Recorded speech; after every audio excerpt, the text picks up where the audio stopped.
I began to work on what we call ecological restoration, and since evolved into something bigger, which is ecocultural restoration. Ecoculture restoration is not just about the plants and the animals that we see around us. And we're unfortunately, and especially this is true of our youth, we're forgetting those names. We're forgetting about those animals and plants. It's a sad thing to see that. But it's about those practices of the indigenous peoples of a place and their knowledge about which plants are good for medicine, which plants are good for food, which plants are good for weaving baskets. We pay particular attention to around 13 different categories of use. In California, I live in the Klamath Mountains in northwest California. In that area, the women are great basket makers, as they are in other places as well. They're great basket makers. But in order to have a good basket, you've got to be able to burn the plants the year before you use them. And that's difficult to do these days. Not easy, because if you have a federal public lands agency who is friendly, at least for the tenure of the time that they're there, you have permission with MOUs or MOAs to go out and harvest and to burn before you harvest. That isn't always true. It seems like, as in the old treaty negotiating processes of historical times, still going on in this province, that when you find a friendly person, then they get transferred to Alaska or to wherever, and that's the end of that relationship, and you start all over again. And I've been doing this, as I say, almost 44 years. It's been not easy. We brought back the salmon ceremony after an absence of 150 years in southwestern Oregon, just north of where I live. And it took 13 years of negotiation with the Forest Service, and Agnes Pilgrim was a big part of that negotiating team. But we finally got that okay, and have been having that ceremony ever since. And no longer do we even pay the fees for camping. We refuse to pay the fees for camping.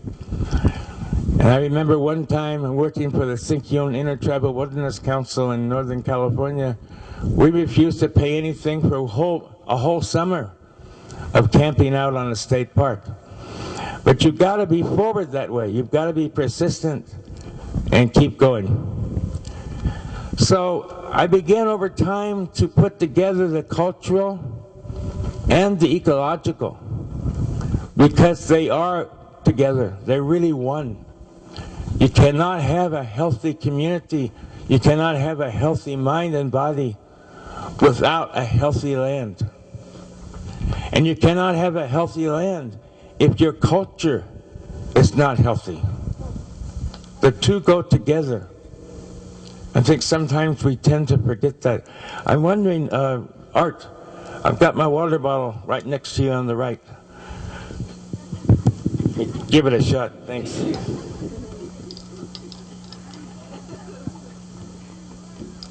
Speaking of which,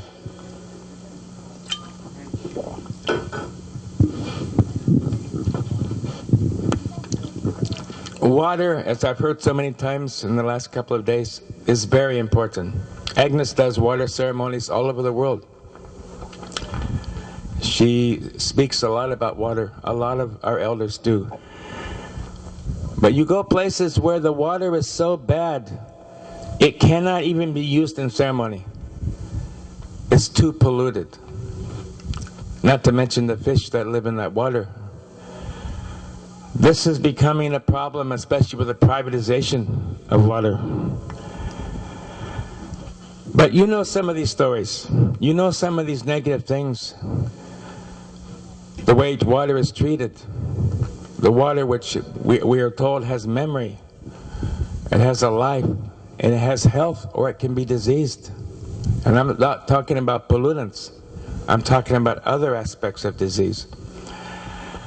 What was it like here and in many other places of the world long ago?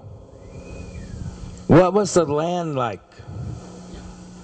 I used to wonder about that, and that's one reason I started restoring forest ecosystems.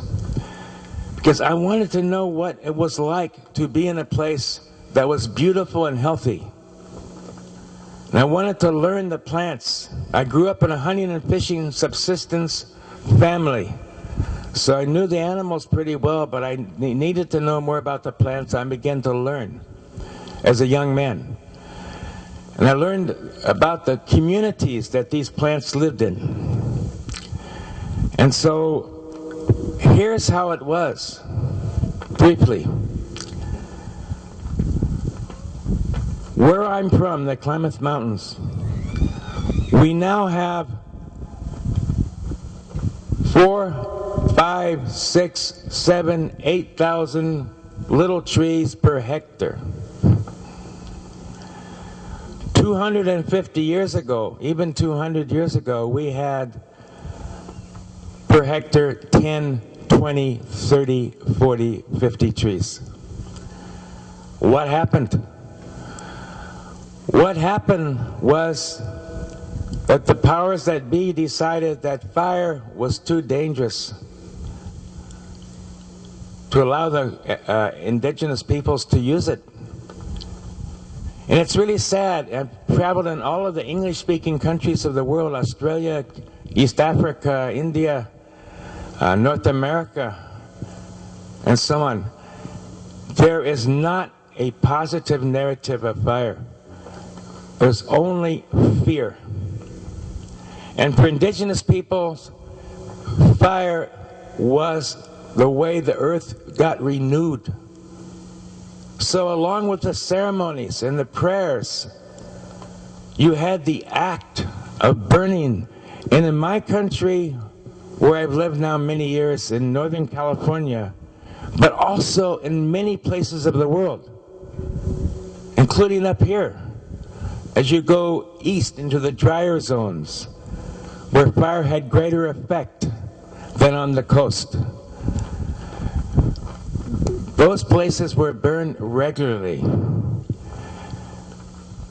because you couldn't use plants without the burning in many cases, especially basket plants. Or you couldn't rejuvenate your Indian potato patch, or rejuvenate and recreate the habitat for elk or deer. Required fire. And you can go on a slope and see straight brush forever, and it looks green. But when I was a young man in 1949, the deer herd crashed in the Sierra Nevada mountains of Northern California, Central California, where I was. And they were dying with stomachs full of leaves, because those leaves had zero nutritional value. There was nothing in it. They had not been burned. We've had an environmental movement that on the positive side has done a really good job of protecting large areas from development and exploitation. But at the same time, many have put fences around places that used to be or were being inhabited at the time by indigenous peoples. Somebody earlier, a speaker, mentioned Wood Buffalo Park. I've talked to elders at a meeting of Parks Canada's Aboriginal Secretariat a few years ago, and I met 80-year-old elders who still choked up when they thought about being relocated from their homelands to make way for a park or a reserve. That fire,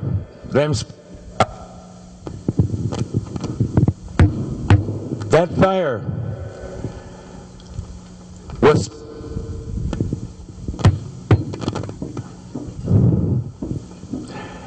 it was a spiritual act. There was some there are songs to control that fire. Songs like appealing to a large water snake that'll wrap around the flames and put them out, quench them. There were many songs and prayers. The women were the main fire people, as I mentioned.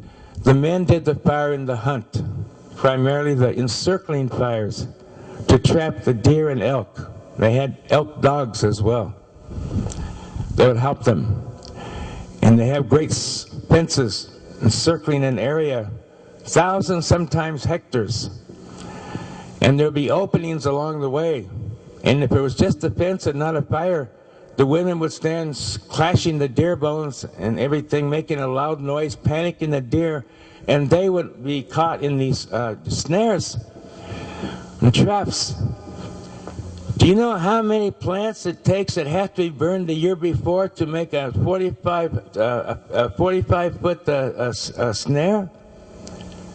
7,000 linear feet, translating to 35,000 plants.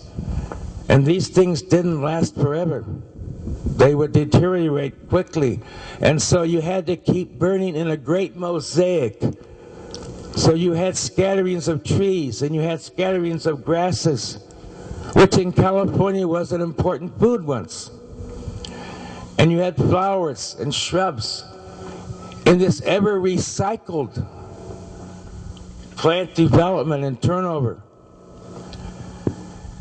Always changing. Leroy Little Bear from the Blood Band talks about this great flux of nature, this constant turning over that we have to pay attention to. That is the foundation for all of our cultures. To be on top of that, to understand it as best we can. So it was a beautiful place. In Australia, where only one family in central Arnhem Land in the north continued burning, except for 2 years in World War II. The land is significantly healthier than where they weren't allowed to burn. And now the Aboriginal people there are coming back.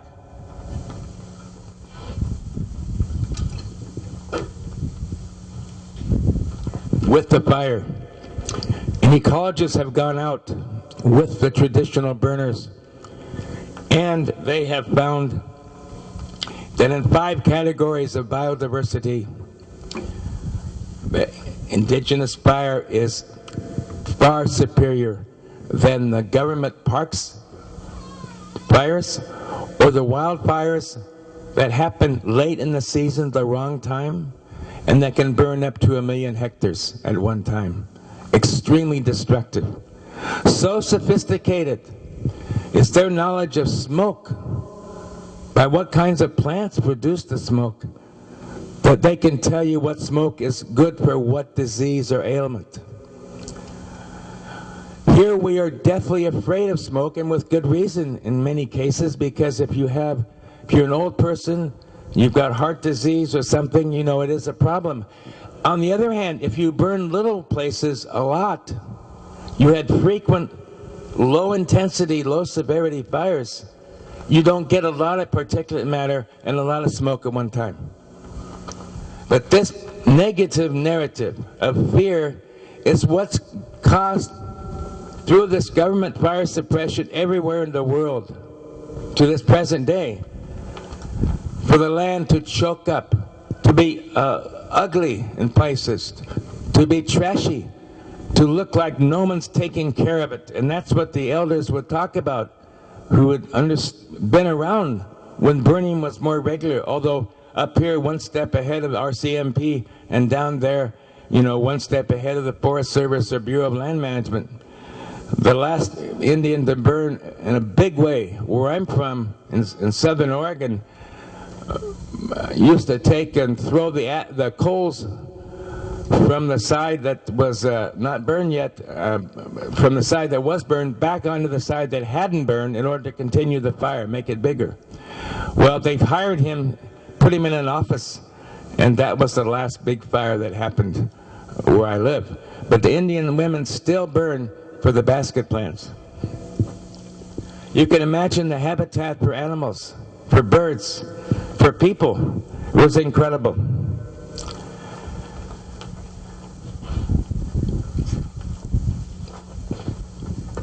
I want to talk a little bit about how climate change, or I prefer climate disruption or climate destabilization, or climate weirdness, the new term that the scientists are using, because things are so crazy, it's almost impossible, even with the best mathematical models, to predict exactly what's going to happen. And even the traditional weather forecasting methods are no longer working as well as they used to work in the past. So already we have the bad practices of clear-cut logging. I log, so I'm not against logging, but logging in a sustainable way with small group selection cuts is not the same thing as taking out, 10,000 hectares at one shot, although that's beginning to change, thankfully, now. Or the overgrazing by cattle, and I'm not against grazing. I'm for rest rotation grazing. In the old days, you had predators keeping those cows moving, not cows, and actually elk and deer and antelope and so on. They kept them moving, so there was no problem. They never spent a long time in one place. Now you don't have the cowboys used to have, and so you have absentee landowners and so on, and so you have that problem of poor range management and so on. All of those bad practices, those bad management scenarios, play back into, exasperate, amplify climate disruption. Human use of the land is always interacting with the weather, with climate. And the idea is to find a way to be in harmony with the weather and the climate, so you don't want to exacerbate it. And a good example of how this exacerbation happens is with lack of fire, with the removal of indigenous people from their creator-given roles as caregivers to this earth and as traditional fire people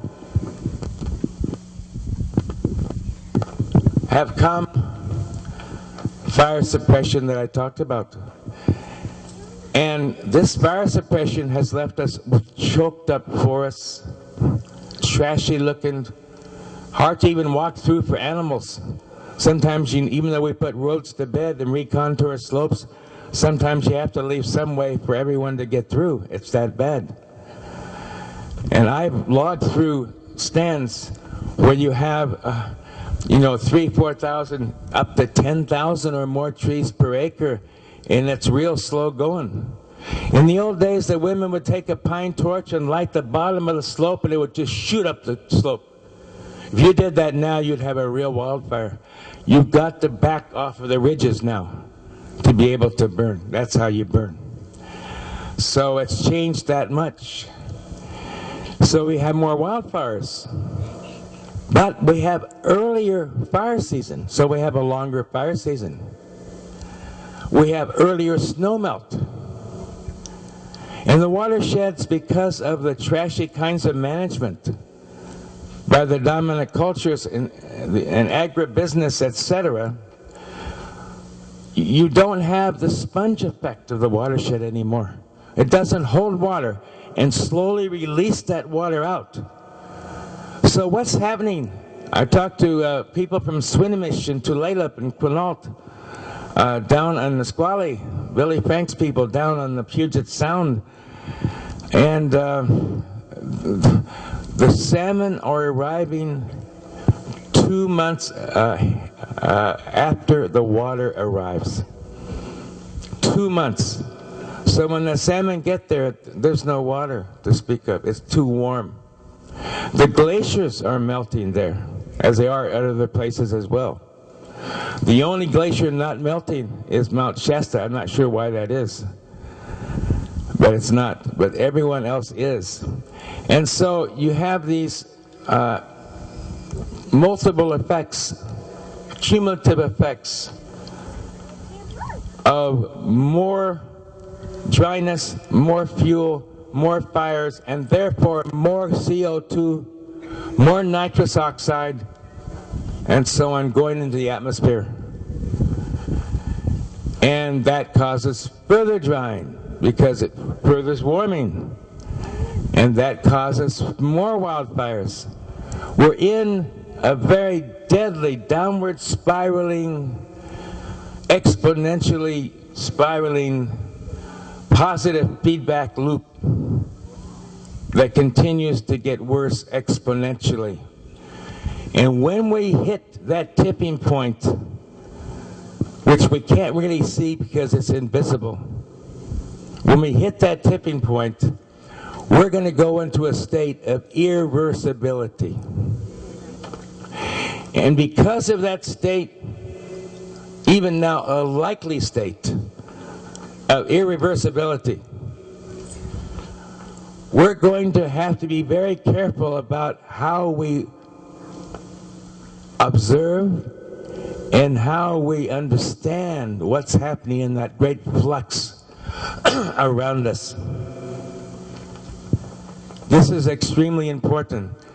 And Western scientists know this. They know that's important. They know they need data they can't possibly get from anyone but what we call now citizen scientists, para-ecologists, and so on, who are not professionals, but they can, like birders do, they can supply data about birds or plants or whatever's happening, temperature, etc. They need as much data sets as they can get their hands on. There's too few scientific researchers and too much area to cover in too short a time. They recognize this as a very serious problem. I have spent 23 years bringing indigenous presenters to science conferences of all kinds all over the world. And they're starting to get the picture.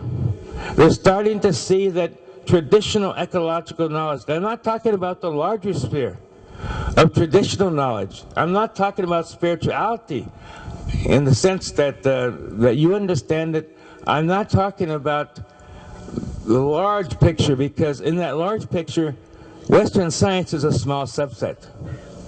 I'm talking about the only place where we can interface well, and that is traditional ecological knowledge. There we can work together. There we can have collaborative research organizations, and those are going on right now as I speak. There's at least 8 above the Arctic Circle. There's many in Australia, in East Africa, and so on.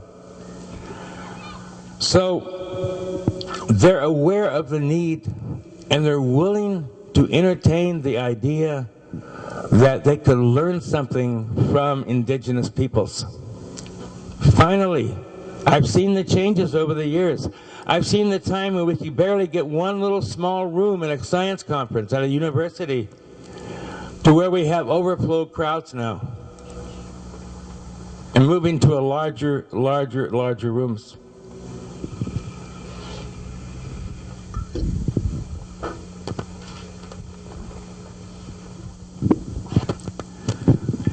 It's a minority of scientists, but it's a growing minority. We need, and they need, all of the help that we can get from each other. It's that serious. We still need the prayers. We still need the ceremonies, even more than ever. But also we need the knowledge. For decades, indigenous people have been going to international fora, UN, and so on, Convention on Biological Diversity, Farm and Agriculture Organization, and so on. And they've been going to these fora, and they've been talking about the importance of indigenous knowledge. But in the 1990s, at Cape Town, South Africa, the conservationists, the big, what we call bingos, the big environmental NGOs, decided that indigenous people should stress rights and not knowledge. Rights and not knowledge. The rights are important. Legal fights have been fought all over the world to establish land tenure security, to establish rights to water without it being privatized. We're all aware of many of these struggles to stop oil companies, to stop development of all kind.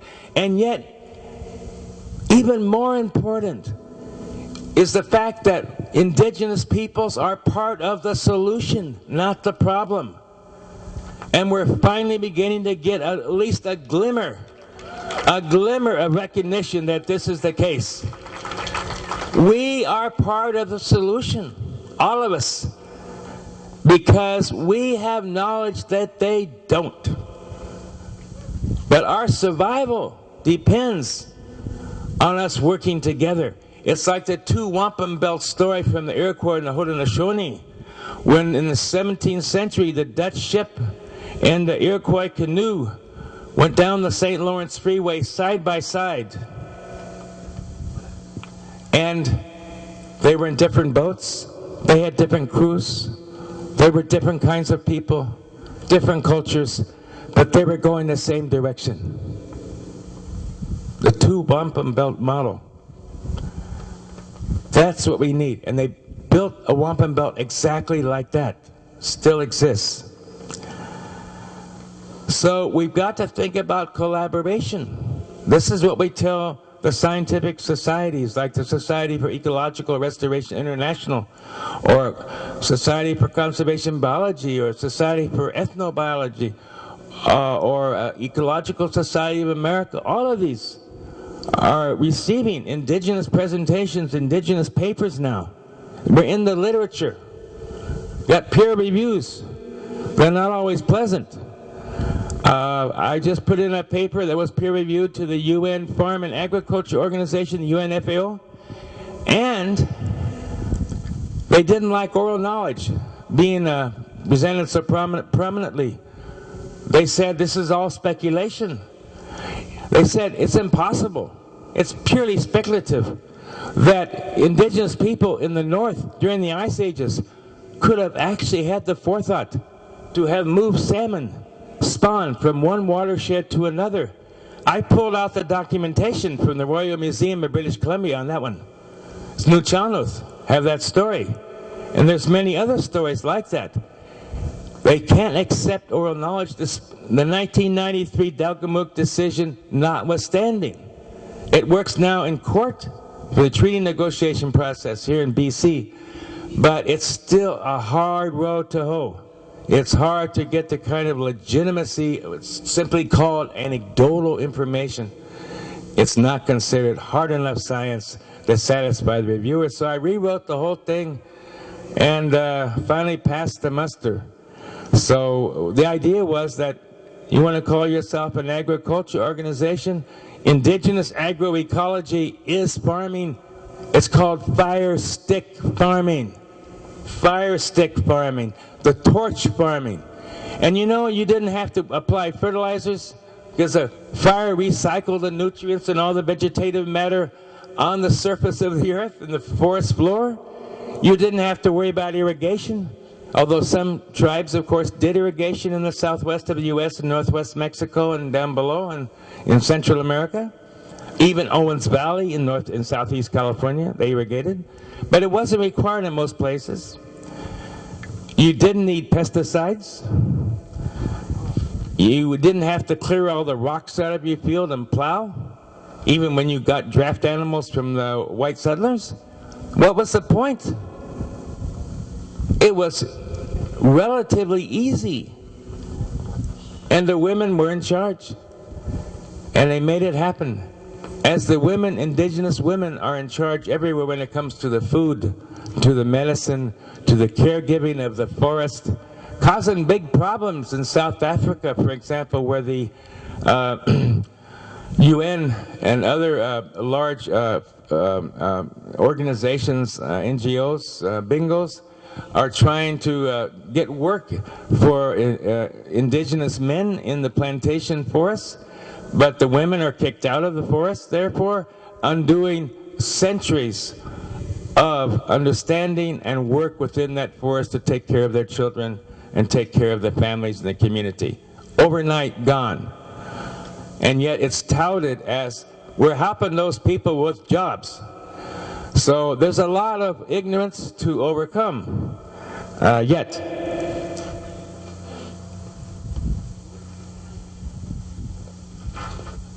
You could take a square meter and put it right out here.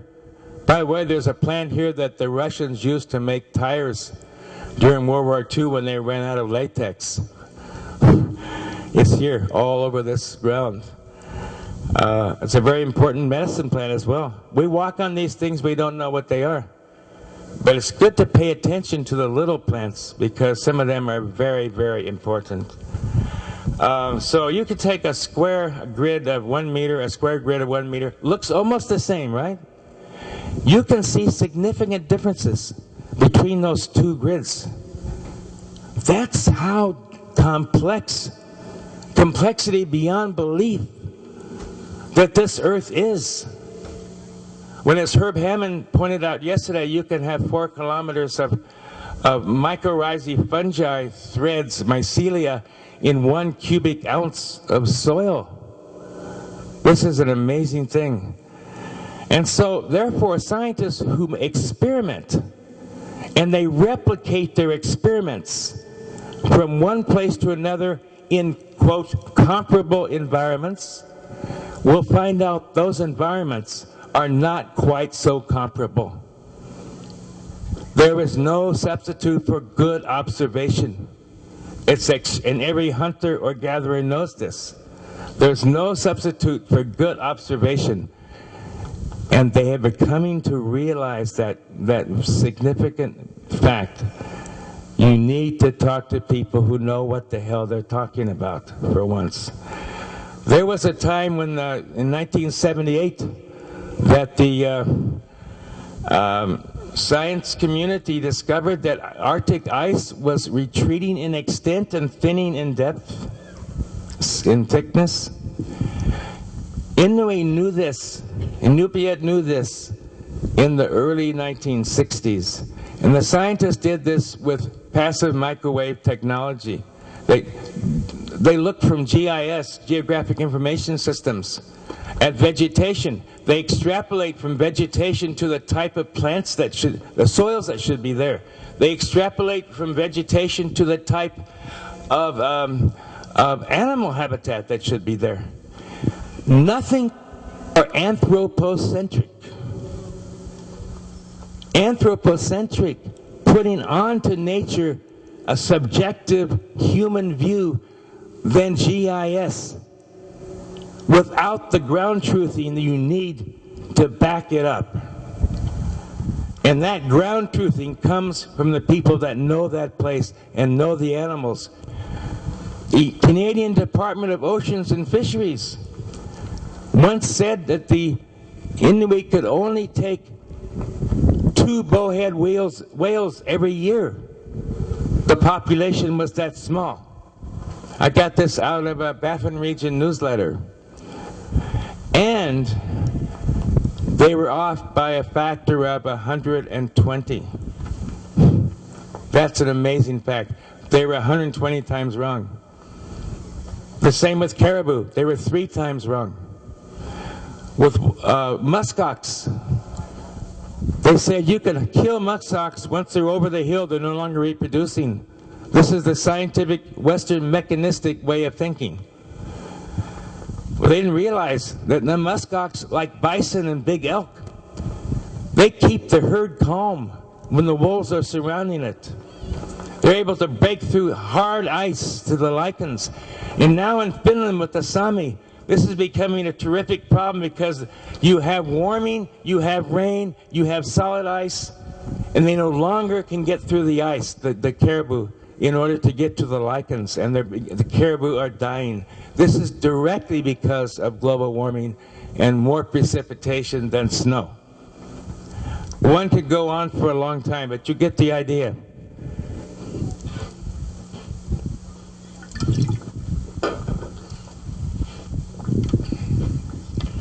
There's a lady named Ellen Ostrom, Dr. Ellen Ostrom, who got the Nobel Prize in economics.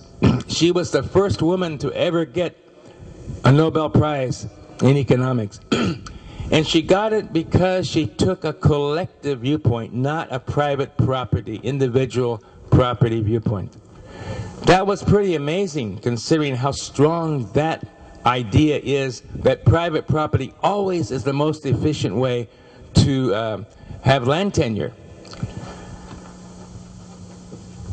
There was a book written, and this was her answer to that book, a book written by Garrett Hardin called, and somebody I know I've heard of this, The Tragedy of the Commons. The Tragedy of the Commons said, during the enclosure movement in 17th century England, when the lords, who are now rich because of industrial production and slave labor and gold they stole from this hemisphere, took over the sheep pastures of the poor people, the peasants, who weren't so poor at that time. They had it in common. They managed things in common. Yes, there were certain rules that went with that, certain protocols. Just like with indigenous peoples here. A family or a clan or an individual would take care of a particular fishing hole, or a particular camas patch, or a particular place where something was harvested sustainably every year. But you throw open a commons to anyone that wants to collect there or fish there or hunt there, in no time it's going to be exhausted of all life. It's the regulatory structure that was the foundation for the success, the conservation success of indigenous peoples everywhere on this earth. And Eleanor Ostrom recognized that. And so Garrett Hardin wrote a book later, this is before Eleanor got her Nobel Prize, and agreed that he had been wrong about that. But what is sad is that we are still fighting the enclosure movement 200 and 300 years later. They're still taking our lands. They're still controlling everything they can control. And they call this now a kind of quasi-sovereignty. Well, you in BC, tribes here, bands here, you already have de facto sovereignty. In the States, we're after de jure sovereignty. We want to have it in writing. We wanted to have it legally encoded. And that's fine if you can get that. But we have a trust relationship with the federal government in the U.S. And so people are very, very concerned about the legal aspect.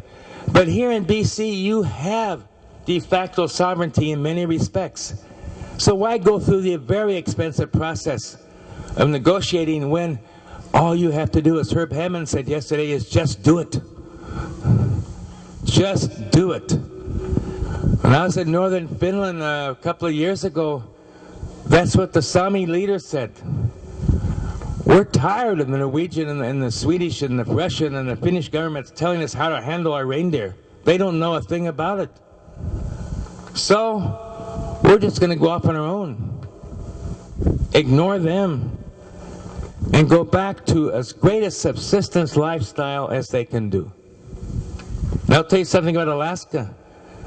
Even with the Alaska Lands Act and the other one, ANCSCA, you're not going to have, in the long term, anything that will succeed in Alaska like subsistence lifestyle. That's the only thing that's ever worked there. So we need to start thinking about taking the bull by the horns and doing it, just doing it, to supplement the wage economy that we're forced to work with.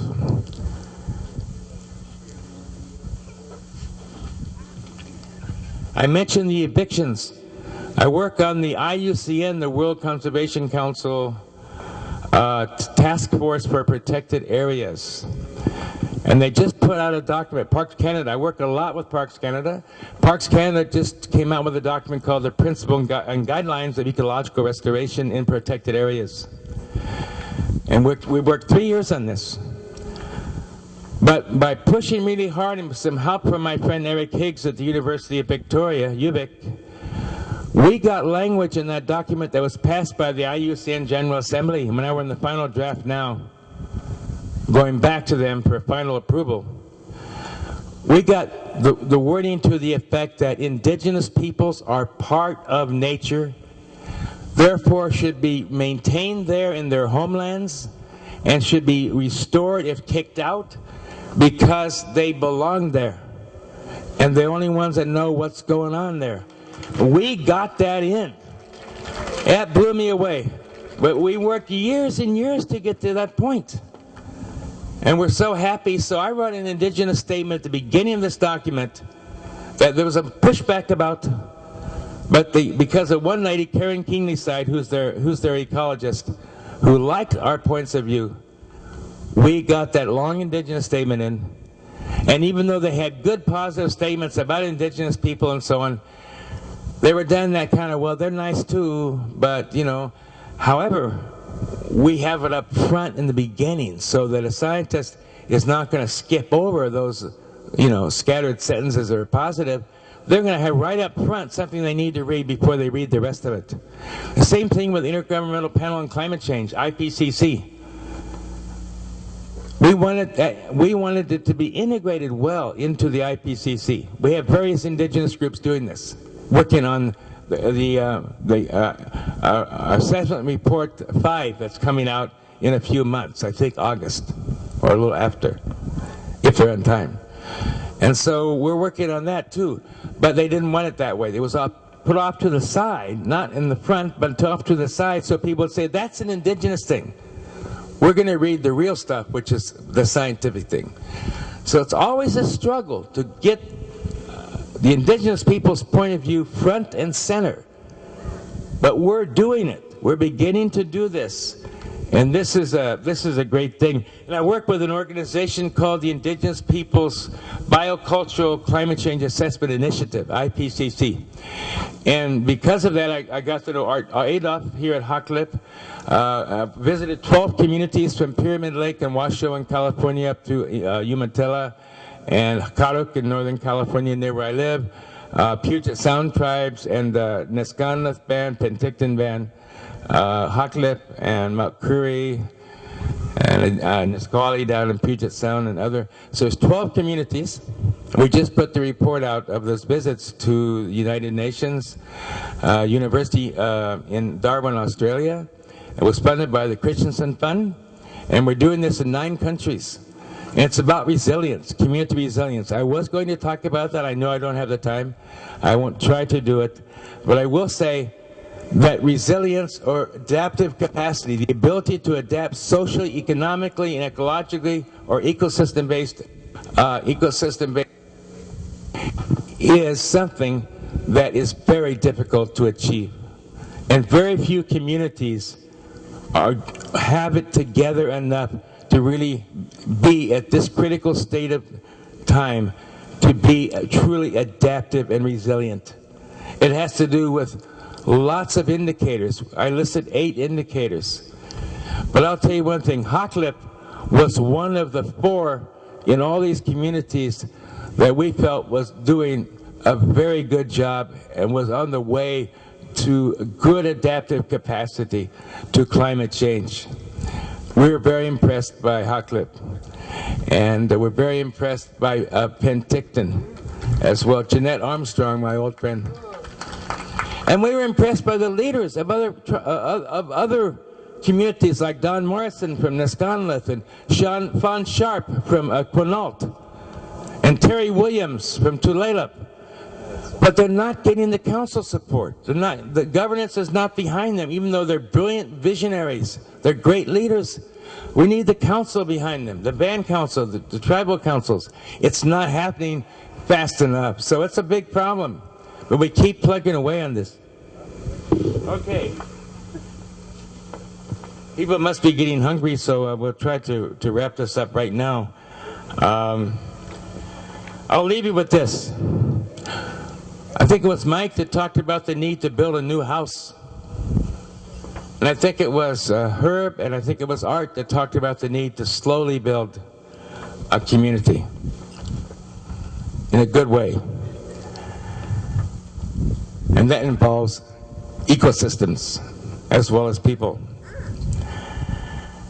The Dene language has 358,000 words for that have to do with relationships.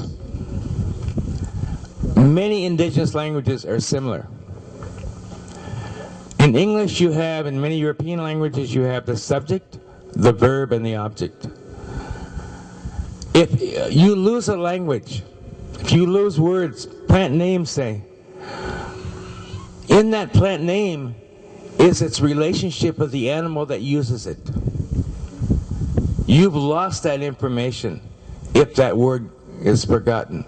You've lost it. There are things in the spirit world that you cannot talk about without talking in your native tongue. And this is a big problem as well, that we're losing the languages. But people are now relearning them, which is really good. And finally, kincentricity is a term I had to make up a few years ago during the Logan Wars in the northwest of the U.S. and Clackfoot Sound up here, because it was biocentric, just for the ecosystems, versus anthropocentric, just for people. Either leave it alone or exploit it to everything you can get out of it as fast as you can get it. So kincentricity is in the middle, and it has to do with kinship, with family, all my relations, that way of looking at the world. It's now in the scientific literature. It's in a number of papers and books. I'm happy about that. So it's getting there, and we are getting there. And above all, we need love. And this is we'll end this. The Tarahumara runners are known for running very long distances very fast. Now, there was a couple of cases where they went down to like the Olympics in Mexico City in '68 and didn't do well. Well, they didn't have the right Tarahumara runner. They just picked the first one they saw, on the street and said, "You want to run? We'll pay you so much. We'll give you enough corn for the year, or whatever." But the ones that run all the time, they're in all these ultra marathon races now. But they don't set out to break a record. They just set out like they would be chasing deer to follow the prey until they're exhausted and then take them. That's how they run their ultra marathon races. They run for the sheer love of running. Not competitive, not for money, for the sheer love of running.